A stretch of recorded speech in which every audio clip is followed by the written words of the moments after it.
Let's take a look at how aggregate expenditure and consumption are impacted by unemployment insurance payments. And we would like to know if these unemployment insurance payments do anything to keep consumption constant throughout the business cycle. So within this business cycle, you can see I've graphed it for us here. We see that it comes and goes. We have ebbs and we have flows, prosperity and depression, recession, recovery, peaks, troughs, right? All of these things that fall along this business cycle. And I've simplified it for us just so that we could understand what consumption does. So when we're in a depression, suppose the economy is not doing so well, we fall below this steady growth rate. What we're likely to see is that consumption is going to decrease, right? Because people aren't going to have as much money or as many assets. They're not going to have that financial ability to consume as much as they maybe once were. So as a result of this depression and lower incomes and profits, we're going to see consumption reduce.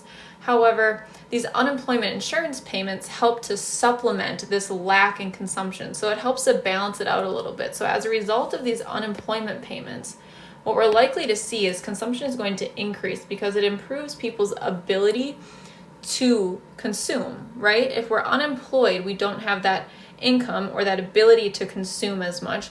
But these unemployment insurance payments give us that ability. They put money into our pockets, money which we can then spend. So what essentially ends up happening is that even though consumption is likely to go down during a depression, these unemployment insurance payments are going to bring it back up. And it may not be to quite the same level as what it once was or what it would be if we weren't in a depression. However, these unemployment insurance payments do help to keep consumption somewhat steady throughout the business cycle. So what we can conclude here is that consumption is affected by unemployment payments throughout the business cycle by helping to keep it steady at the very least. It keeps it steady, it keeps it from dropping too much, and that's just because it helps to balance out that reduction in consumption that comes inevitably as a result of a depression.